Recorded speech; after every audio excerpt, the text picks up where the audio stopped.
des années, voilà combien de temps nous étions restés ensemble. Quand j'ai décidé que ce soir serait le grand soir, j'avais tout prévu dans les moindres détails.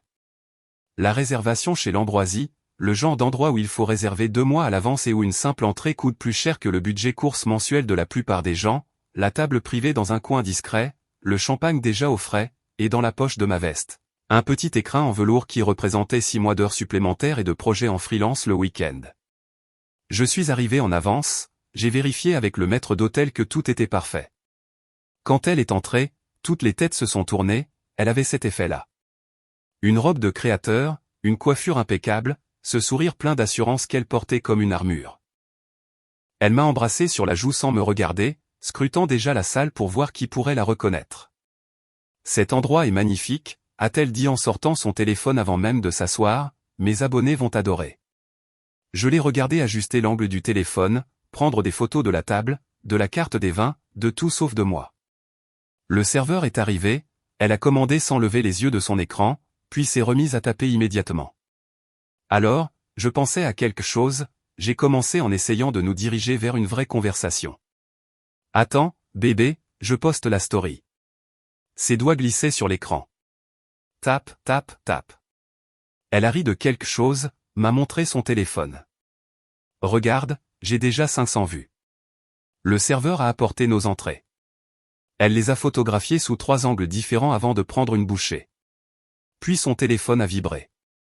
Elle l'a ramassé, s'est mise à taper furieusement. Est-ce que tout va bien? Ai-je demandé. Camille est en train de faire une crise à cause de sa rupture, je dois la calmer. Elle a levé un doigt. Donne-moi juste une seconde. Cette seconde s'est transformée en 10 minutes. Les entrées ont refroidi. Je suis resté assis là à regarder son visage éclairé par le reflet de l'écran, me demandant quand tout cela était devenu normal. Quand étais-je devenu un simple bruit de fond dans ma propre relation? Et, ai-je dit doucement, on peut juste dîner tous les deux? Juste nous, sans téléphone. Elle a levé les yeux et j'ai vu un éclair dans son regard. De l'irritation. Comme si je venais de lui demander de se couper un bras. Sérieusement? Ce soir? Elle a posé son téléphone assez fort pour faire teinter les couverts. Tu as la moindre idée du travail que cela demande d'entretenir ma plateforme. J'ai des contrats de marque qui dépendent de mon taux d'engagement. Je sais, je demande juste que. Tu me demandes d'ignorer ma carrière pourquoi? Pour qu'on reste assis là à se regarder dans le blanc des yeux. Sa voix montait. Les gens aux tables voisines commençaient à se retourner. C'est mon travail, c'est important. J'ai senti le poids de l'écrin dans ma poche. Soudain, il m'a semblé peser 1000 kilos. Je comprends que ce soit important, ai-je dit en gardant une voix calme, mais nous aussi nous sommes importants. Cette soirée aussi. J'ai tout prévu parce que. Parce que quoi? Elle m'a coupé la parole en se penchant en avant. Son expression était quelque chose que je n'avais jamais vu auparavant. Froide, calculatrice. Parce que tu voulais mon attention. Parce que tu penses que tu la mérites plus que mes 40 000 abonnés.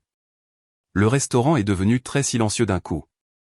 Laisse-moi t'expliquer quelque chose, a-t-elle continué, et sa voix avait ce tranchant qui m'a serré la poitrine. C'est moi que les gens remarquent quand on entre ici. C'est moi qui ai des opportunités, des options. Tu es mon compagnon, bien sûr, mais soyons honnêtes sur ce que c'est réellement. Elle a fait une pause, s'assurant qu'elle avait toute mon attention. Tu dépends de moi plus que je ne dépends de toi. Bien plus. Tu as la chance d'être avec quelqu'un que les gens veulent vraiment côtoyer. Quelqu'un qui apporte de la valeur à ton existence autrement banale. Alors, voici ce qui va se passer.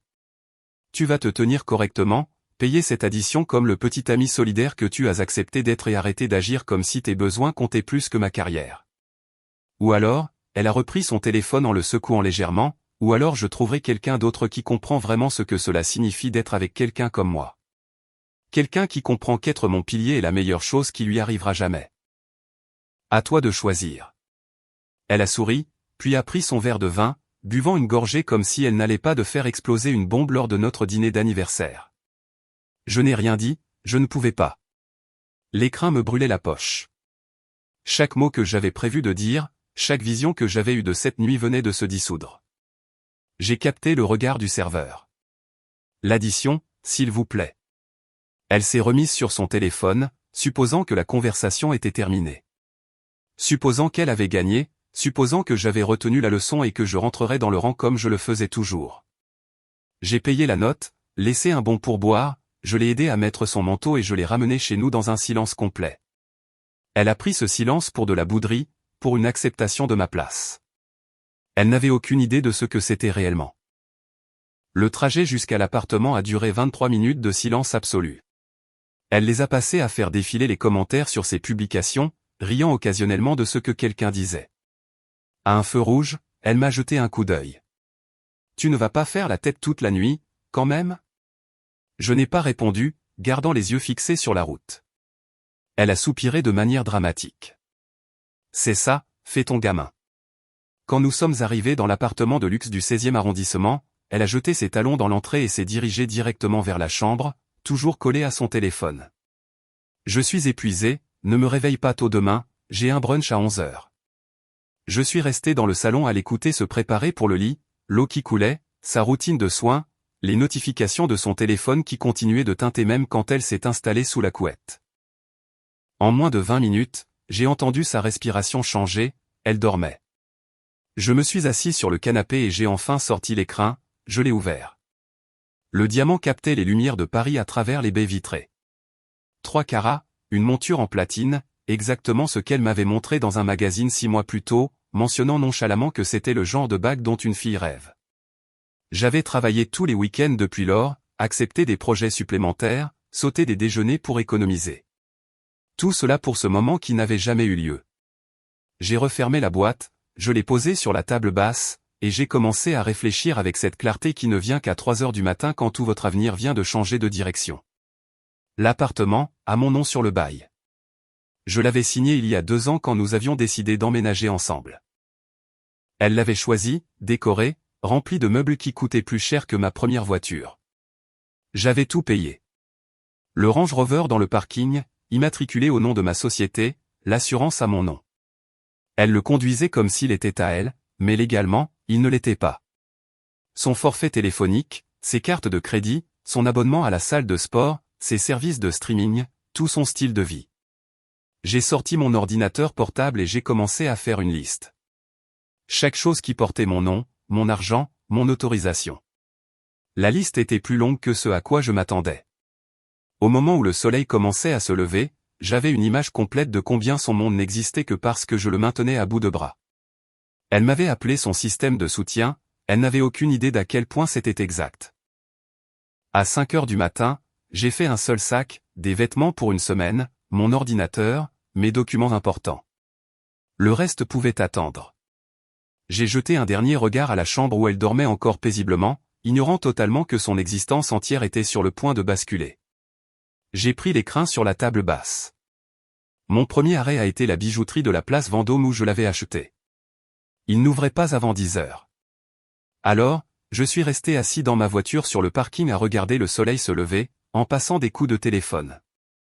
Premier appel, le concessionnaire où j'avais enregistré le service de suivi du véhicule et de verrouillage à distance. Je dois activer les fonctions de sécurité sur mon véhicule. Ils m'ont guidé à travers le processus. Un clic et je pouvais immobiliser cette voiture de n'importe où. Deuxième appel, l'opérateur téléphonique. Je dois modifier mon forfait familial. Le représentant était poli et efficace, il m'a expliqué exactement comment supprimer une ligne et la transférer vers une offre prépayée de base. Troisième appel, ma banque. Je dois retirer un utilisateur autorisé de mes comptes. Ils ont fixé un rendez-vous pour plus tard dans la matinée. Quatrième appel, la gestion de l'immeuble. En tant que seul titulaire du bail, j'avais tout à fait le droit de modifier qui avait accès à la propriété. Je dois mettre à jour ma liste d'invités autorisés avec effet immédiat. Au moment où la bijouterie a ouvert, j'avais démantelé l'infrastructure de son monde entier. Ou plutôt, j'avais récupéré ce qui m'avait toujours appartenu. Le bijoutier s'est souvenu de moi, déjà de retour? Tout va bien? Je lui ai tendu la boîte. Changement de programme, je dois rendre ceci. Il avait l'air gêné mais professionnel. Il a ouvert la boîte, examiné la bague, vérifié mon reçu dans son système.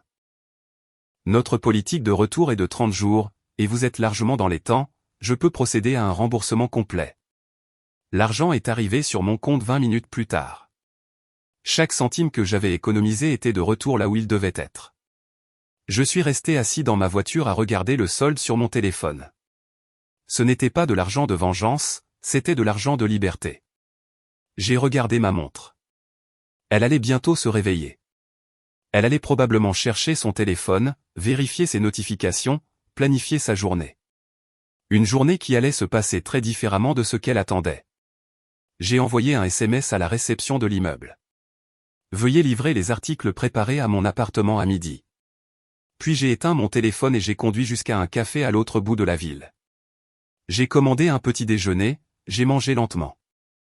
Pour la première fois depuis des mois, j'ai vraiment goûté ma nourriture. Vers 10 heures du matin, j'ai rallumé mon téléphone. 47 appels manqués. 63 messages textes et un message vocal très paniqué. Je l'ai écouté en finissant mon café. Sa voix tremblait. Qu'est-ce que tu as fait? Bordel, qu'est-ce que tu as fait? Je l'ai supprimé et j'ai commandé un autre café. Elle s'était réveillée vers 9 heures, comme toujours. Je connaissais sa routine par cœur. Elle faisait défiler son téléphone pendant 20 minutes avant de sortir du lit, vérifier son nombre d'abonnés, répondait aux commentaires, planifier son contenu. Ce matin était différent. J'ai reçu la notification sur mon ordinateur vers 9h47. Le GPS du Range Rover indiquait qu'il quittait le parking. Elle se dirigeait vers son salon de coiffure habituel dans le centre. Un brushing à 60 € tous les jeudis. Réglé comme du papier à musique. J'ai attendu qu'elle soit sur le périphérique, dans les embouteillages, sans sortie facile avant les 2 prochains kilomètres. Puis j'ai ouvert l'application et j'ai appuyé sur le bouton. Le GPS a montré que la voiture s'était arrêtée presque immédiatement. Mon téléphone a sonné dans les 30 secondes. Numéro inconnu. J'ai laissé passer. Elle a rappelé d'un autre numéro. Puis encore un autre. J'ai retourné mon téléphone face contre table et j'ai commandé une pâtisserie. Les SMS ont commencé à arriver de numéros que je ne reconnaissais pas. Réponds au téléphone, ce n'est pas drôle, la voiture vient de s'arrêter, je suis sur le périphérique. J'ai pris une bouchée de la pâtisserie, elle était excellente, un fourrage à la framboise avec juste ce qu'il faut de sucre. Elle a finalement réussi à faire remorquer la voiture sur le côté de la route, je pouvais tout voir sur l'application. Puis le GPS l'a montré dans un centre commercial à proximité, elle avait probablement emprunté le téléphone de quelqu'un pour appeler un chauffeur. C'est là que la deuxième vague l'a frappée. J'ai regardé les notifications arrivées par email. Paiement refusé. Paiement refusé. Paiement refusé. Elle essayait d'utiliser la carte de crédit pour la course. La carte de crédit pour laquelle j'avais appelé la banque 1 heure plus tôt pour signaler des transactions suspectes et retirer l'utilisateur autorisé. Ils avaient été très compréhensifs, très efficaces. Mon téléphone a vibré. Un SMS d'un numéro inconnu, quiconque possède ce numéro doit me rappeler maintenant, mes cartes ne marchent plus et je suis coincé. Je n'ai pas répondu. Au lieu de cela, je suis allé sur le site de l'opérateur et j'ai confirmé les changements faits le matin même. Sa ligne était maintenant déconnectée de mon compte. Elle aurait du réseau jusqu'à la fin du cycle de facturation actuel, qui se terminait justement aujourd'hui. Dans environ 3 heures, son téléphone cesserait totalement de fonctionner. Elle devrait le découvrir par elle-même. Un autre SMS est arrivé, cette fois d'un autre téléphone emprunté, je sais que tu vois ces messages, c'est puéril, on doit parler comme des adultes. J'ai failli rire. Des adultes. Elle voulait parler comme des adultes maintenant. Pas hier soir quand elle m'avait rabaissé devant tout un restaurant. Pas quand elle m'avait dit que je devais être reconnaissant qu'elle s'occupe de moi. Mon café avait refroidi. J'en ai commandé un frais et je me suis installé près de la fenêtre pour regarder les gens passer. Des gens normaux, des gens allant au travail, rencontrant des amis, vivant des vies qui ne tournaient pas autour du nombre d'abonnés et des contrats de marque. Vers midi, j'ai reçu un appel de la réception de l'immeuble. Pile à l'heure. Monsieur, nous avons livré les articles comme demandé. Merci, Stéphane. Elle est là actuellement? En fait, elle est très contrariée, elle dit qu'il y a une erreur. Il n'y a pas d'erreur, je suis le seul résident sur le bail, j'ai mis à jour la liste des invités autorisés, elle n'en fait plus partie. Entendu monsieur, nous allons gérer cela. Je pouvais entendre sa voix en arrière-plan qui devenait plus forte. Stéphane est resté professionnel. Madame, je vais vous demander de baisser d'un ton, c'est un immeuble privé et nous avons des règles de voisinage. Elle a pris le téléphone, je l'entendais respirer fort. Qu'est-ce que tu fais? C'est insensé. Tu ne peux pas m'enfermer dehors de chez moi. Ce n'est pas chez toi, ai-je dit calmement, ça ne l'a jamais été. Vérifie le bail si tu ne me crois pas. Mon nom, ma signature, mon compte bancaire payant le loyer chaque mois depuis 2 ans. Ce n'est pas on vit ensemble. Tu ne peux pas juste. Je peux, et je l'ai fait. Stéphane a une valise avec tes affaires essentielles, tout le reste sera organisé pour une récupération plus tard. Et je suis censé aller où? J'ai pris une gorgée de mon café. Hier soir, tu m'as dit que tu avais des options. Tu as dit que tu pouvais trouver quelqu'un d'autre qui comprenait ce que cela signifiait d'être avec toi. Quelqu'un qui apprécierait d'être ton pilier. Silence à l'autre bout du fil. Alors, va les trouver, ai-je continué. Je suis sûr que l'un de tes 40 000 abonnés serait ravi de t'aider. Ou peut-être ce type qui commente toujours avec des émojis flammes sur tes photos. Je parie qu'il a une chambre d'amis. Tu es cruel. Non, je suis honnête. Tu voulais de l'honnêteté, non? La voilà. Tu m'as dit que je dépendais de toi plus que tu ne dépendais de moi. Alors prouve-le. Montre-moi à quel point tu es réellement indépendante. J'ai besoin de mes affaires, j'ai besoin de... Stéphane te donnera la valise, c'est tout ce que tu auras aujourd'hui. Bonne journée. J'ai raccroché, bloqué le numéro et je suis retourné à mon café. Mon téléphone a vibré une dernière fois, un SMS de son vrai numéro, probablement son dernier avant la coupure de service. Je te hais.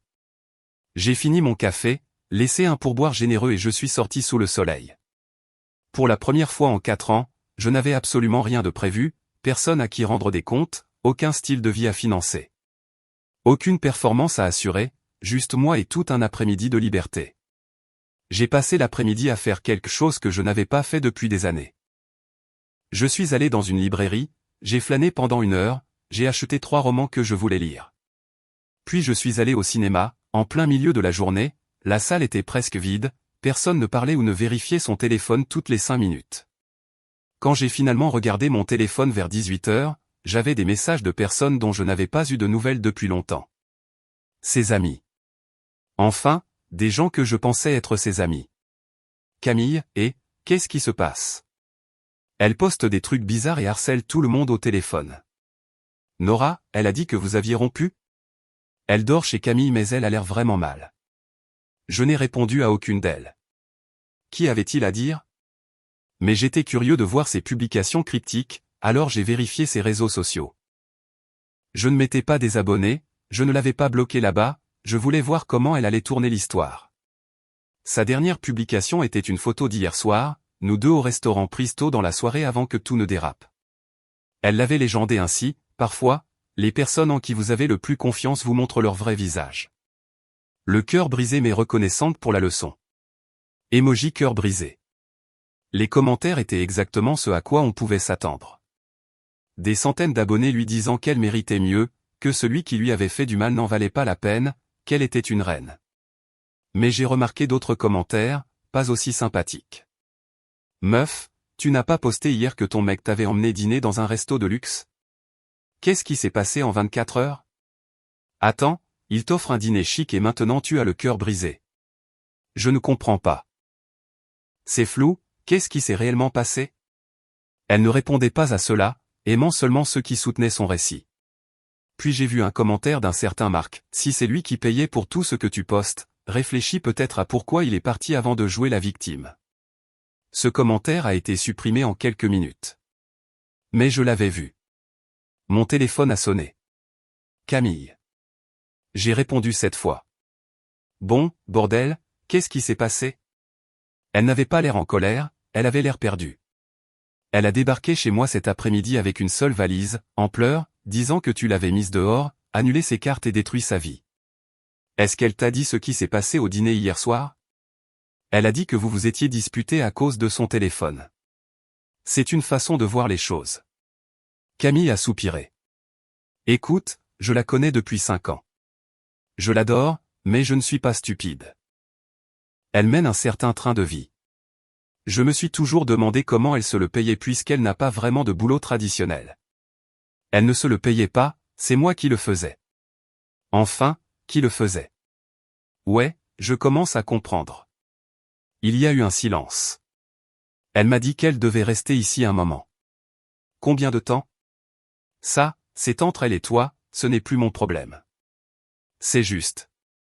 Un autre silence. Je peux te demander ce qu'elle a dit pour que tu fasses tout ça?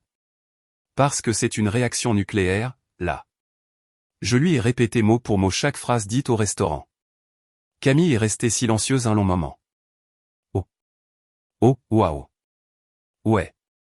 Elle ne va pas la voir, cette bague dont elle n'arrêtait pas de parler, n'est-ce pas? Je l'ai rendue ce matin. Bien. La voix de Camille était ferme. Écoute, c'est mon amie, mais là, elle a dépassé les bornes. Totalement.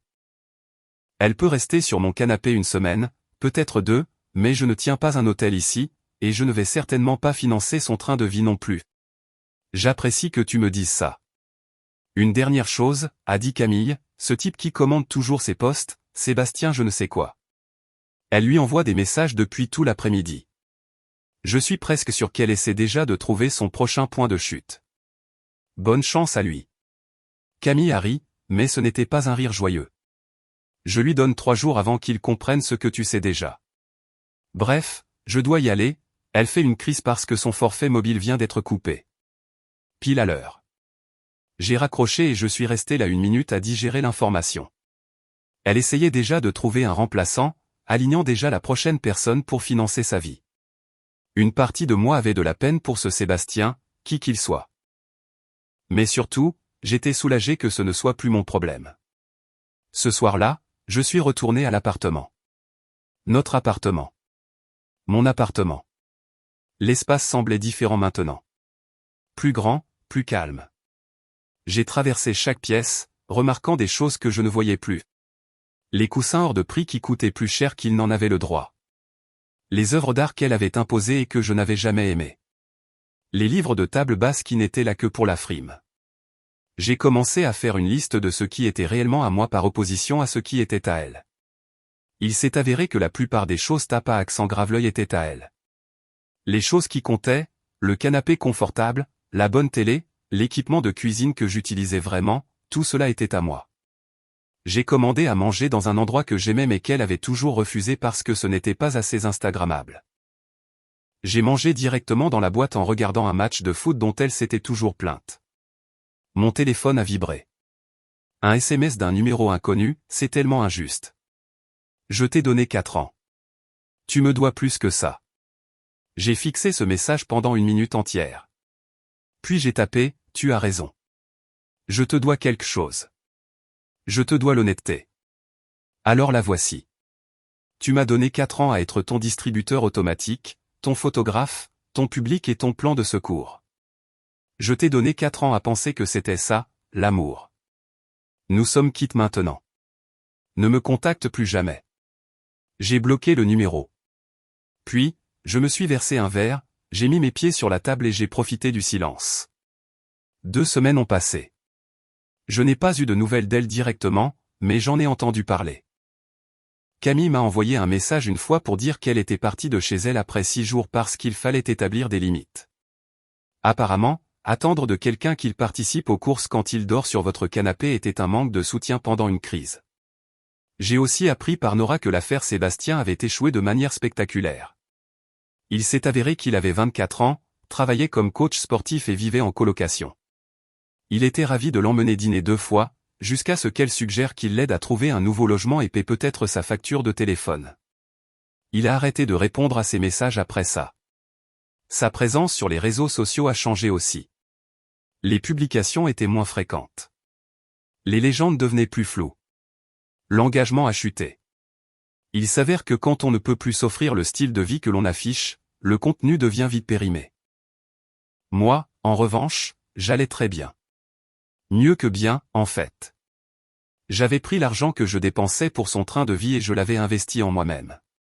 De nouvelles chaussures de course, un abonnement à une salle de sport que j'utilisais vraiment. je me suis inscrit à un cours de cuisine qui m'intéressait depuis des années mais pour lequel je n'avais jamais eu le temps parce que j'étais trop occupé à être son assistant personnel. J'ai repris contact avec Benoît, mon meilleur ami de l'université. Nous nous étions éloignés ces dernières années. Avec le recul, je comprenais pourquoi. Chaque fois qu'il voulait boire une bière ou voir un match, j'étais pris par son emploi du temps à elle, ses événements, ses besoins. « Mec, je suis content que tu sois de retour », a dit Benoît un soir devant une pizza. Je ne vais pas te mentir, on pensait tous que tu t'étais perdu dans cette relation. On en parlait parfois avec les autres, Alex, Lucas. Comment tu avais juste disparu, tu ne venais plus à rien. Tu avais toujours une excuse. J'ai réfléchi à ça. Il avait raison. J'avais disparu lentement, graduellement, jusqu'à ce que je ne me reconnaisse presque plus. Eh bien, je suis de retour maintenant. Ouais, ça se voit. Benoît a souri. Et tu as l'air plus léger, comme si tu ne portais plus un poids mort sur tes épaules. Il n'avait aucune idée d'à quel point c'était vrai. Vers la 3e semaine, j'ai reçu un appel d'un numéro inconnu. Contre mon meilleur jugement, j'ai répondu. Bonjour, ici Mélanie du cabinet Web Financial Consulting. J'appelle au nom d'une cliente qui souhaite discuter d'une éventuelle réconciliation et d'un arrangement financier. J'ai failli rire. Laisse-moi deviner, elle vous a engagé pour négocier avec moi? Il y a eu un silence. Je ne suis pas autorisé à discuter des détails, mais ma cliente est prête à trouver un accord concernant les actifs partagés et un soutien financier continu en échange de. Arrêtez-vous là. Il n'y a aucun actif partagé. Tout était à mon nom. Elle n'a contribué à rien financièrement dans notre relation et il n'y aura aucun soutien continu. Dites à votre cliente que c'est non. En fait, dites à votre cliente d'arrêter de gaspiller de l'argent en consultant alors qu'elle devrait chercher un travail. Monsieur, je ne pense pas que vous compreniez la situation. Non, je la comprends parfaitement. Votre cliente veut que je continue à financer sa vie. La réponse est non. C'était non hier, ce sera non demain. Gagnez du temps et facturez-lui cet appel. Au revoir. J'ai raccroché et j'ai immédiatement bloqué ce numéro aussi. Benoît m'a envoyé un SMS plus tard dans la journée, « Mec, tu es libre samedi? On va faire une randonnée en forêt de Fontainebleau. » Pour la première fois depuis des années, je n'avais pas à demander la permission. Pas besoin de voir si ça interférait avec son emploi du temps. Pas besoin de m'assurer qu'elle irait bien si je prenais une journée pour moi. J'ai juste répondu, carrément, j'en suis. Ce samedi-là, debout au sommet d'un rocher avec des gars qui me connaissaient depuis bien avant que je ne devienne l'accessoire de quelqu'un, j'ai réalisé quelque chose. Je ne me souvenais pas de la dernière fois où je m'étais senti aussi calme, aussi présent, aussi moi-même. Mon téléphone était dans mon sac à dos, éteint. Personne n'appelait. Personne ne réclamait mon attention. Personne ne me faisait me sentir coupable d'exister. Ça va? A demandé Alex en me tendant une bouteille d'eau. Ouais, ai-je dit, et je le pensais vraiment. Ça va super. Sur le chemin du retour, Benoît a abordé le sujet. Alors, tu as eu des nouvelles d'elle? Elle a essayé d'engager un consultant financier pour négocier avec moi. La voiture a explosé de rire. Elle a fait quoi? Lucas n'arrivait pas à s'arrêter de rire. Négocier quoi? L'argent qu'elle n'a jamais gagné? En gros, oui. C'est délirant. Alex a secoué la tête. Et tu as dit quoi? Je leur ai dit non et j'ai raccroché. Bien. Benoît m'a jeté un coup d'œil depuis le siège conducteur. Tu sais ce que je respecte le plus dans la façon dont tu as géré ça? Tu n'as pas fait traîner les choses. Tu n'as pas joué à des jeux. Tu t'es juste retiré d'une situation toxique et tu as avancé. Il faut du cran. J'ai pensé à la bague, au dîner, au moment où j'ai réalisé que je passais une audition pour un rôle dont je ne voulais pas. Ce n'était pas du cran, ai-je dit. C'était juste être enfin honnête avec moi-même sur ce que je méritais, c'est-à-dire plus que d'être le plan B de quelqu'un. Benoît a hoché la tête. Tu as bien raison. Ce soir-là, je suis rentré chez moi dans mon appartement calme, je me suis fait à dîner, j'ai mis de la musique que j'aimais, j'ai lu un de ces livres que j'avais acheté, et pour la première fois en 4 ans, je me suis couché sans me demander si j'étais à la hauteur. Parce que j'avais enfin compris que j'avais toujours été à la hauteur. C'était elle qui ne l'était pas. 3 mois plus tard, j'étais dans la cuisine de mon nouveau chez-moi. Pas l'appartement du 16e. Je l'avais quitté. C'était une maison, à Boulogne. Plus petite, certes, mais c'était la mienne d'une manière que l'autre ne l'avait jamais été. Je l'avais achetée avec l'argent économisé en ne finançant plus les fantasmes de quelqu'un d'autre. Il y avait un jardin, un garage, et un quartier où les gens se parlaient vraiment au lieu de juste poser pour des photos. Je préparais le petit déjeuner quand mon téléphone a vibré. Un message d'un numéro inconnu. J'avais appris à les ignorer, mais quelque chose m'a poussé à vérifier celui-ci. C'était de longs paragraphes. J'ai survolé. Les mots, j'ai eu le temps de réfléchir, je réalise maintenant, on était bien ensemble, on sautait aux yeux. Tout comme j'ai changé, j'ai trouvé un travail, je comprends ce que j'ai fait de mal. Le message se terminait par « Je ne te demande pas de me reprendre tout de suite, je veux juste une chance de te montrer que je suis différente, que je peux être la partenaire que tu méritais. S'il te plaît, juste un café. Juste parle-moi. » Je l'ai lu 2 fois. Puis j'ai posé mon téléphone et j'ai fini de cuire mes œufs. Voici le truc à propos des gens qui vous montrent qui ils sont, vous devriez les croire la première fois. Elle m'avait montré exactement qui elle était ce soir-là au restaurant. Quelqu'un qui voyait les relations comme des transactions. Quelqu'un qui mesurait la valeur en abonnés et en apparence. Quelqu'un qui pensait que l'amour était quelque chose qui se négociait. Et ouais, peut-être qu'elle avait trouvé un travail. Peut-être qu'elle avait eu une sorte de révélation quand son style de vie s'était effondré. Mais ce n'était pas à moi de réparer ça. Ce n'était pas ma responsabilité de valider son changement. J'avais passé 4 ans à essayer d'être assez pour quelqu'un qui ne trouverait jamais personne d'assez bien. J'ai repris mon téléphone et j'ai tapé « Je suis content que tu ailles mieux. J'espère sincèrement que tu trouveras ce que tu cherches, mais ce n'est pas moi. Je ne suis pas ta seconde chance. Je ne suis pas ton histoire de rédemption. Je suis juste quelqu'un qui a enfin appris que la meilleure chose à faire était de partir. Prends soin de toi. » J'ai envoyé. Puis j'ai bloqué le numéro. Pas de colère, pas de satisfaction, pas de triomphe, juste une page tournée. J'ai mangé mon petit déjeuner en paix. Puis je suis parti rejoindre Benoît et les gars pour notre randonnée mensuelle. C'était devenu une tradition. Le premier samedi de chaque mois, on testait un nouveau sentier. Parfois Alex amenait son chien. Parfois Lucas amenait sa copine. C'était simple, sans complications, amusant. En conduisant, j'ai pensé à la bague que j'avais failli lui donner. À la vie à laquelle j'avais failli m'engager, à la version de moi-même dans laquelle j'avais failli m'enfermer définitivement. J'avais évité une balle. Non, j'avais évité un missile. Mon téléphone a sonné. C'était Benoît. Et, on a environ 20 minutes de retard, Alex ne retrouve pas ses chaussures de marche. Pas de problème, je vais prendre un café et je vous retrouve au point de départ. Parfait. Oh, et Lucas ramène quelqu'un, une amie de sa copine. Juste pour que tu saches, il y aura une nouvelle tête. Cool. Je me suis arrêté dans un petit café local. Pas une chaîne, juste un petit endroit tenu par un type nommé Pierre qui faisait le meilleur café de la ville. En attendant ma commande, j'ai regardé le tableau d'affichage. Événements locaux, cours d'art, une réunion de club de lecture le jeudi. Un club de lecture, pas le genre où les gens posent avec des verres de vin sans discuter du livre, juste des gens qui aiment lire. J'ai pris une photo de l'affiche avec mon téléphone. Un café noir, sans sucre. A crié Pierre.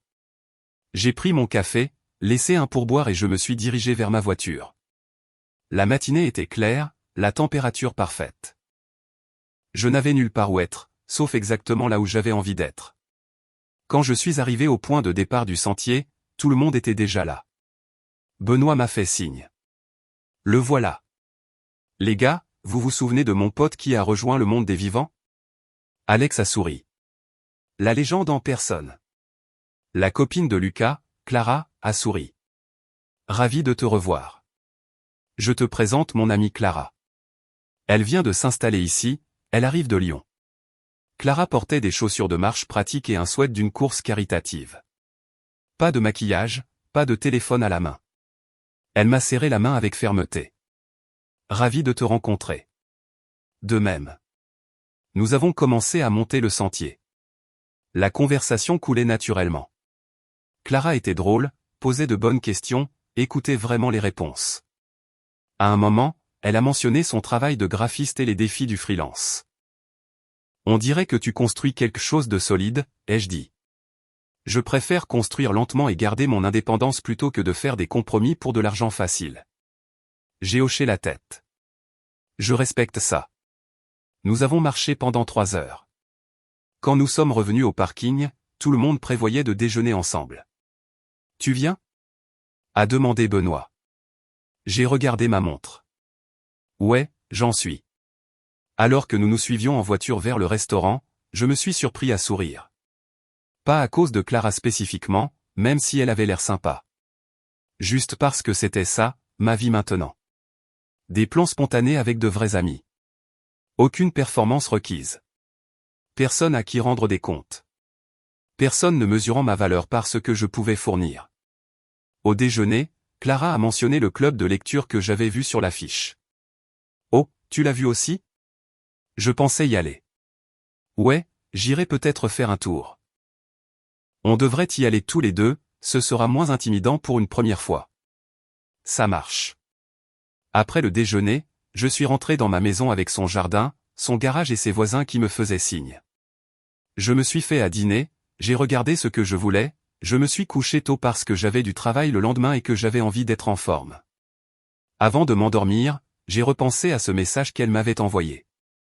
Celui où elle demandait une autre chance. Il y a 4 ans, j'aurais dit oui. Je me serais convaincu que les gens changent. Que l'amour signifie donner des chances infinies. Maintenant, je comprenais quelque chose de différent. Parfois, la chose la plus aimante que vous puissiez faire est de laisser partir quelqu'un. Le laisser gérer sa propre vie sans vous utiliser comme filet de sécurité. Et parfois, la chose la plus aimante que vous puissiez faire pour vous-même est de refuser d'être le plan de secours de qui que ce soit, plus jamais. J'étais suffisant. J'avais toujours été suffisant. Et quelque part, il y avait quelqu'un qui le saurait sans avoir besoin qu'on lui apprenne. En attendant, je m'en sortais très bien tout seul.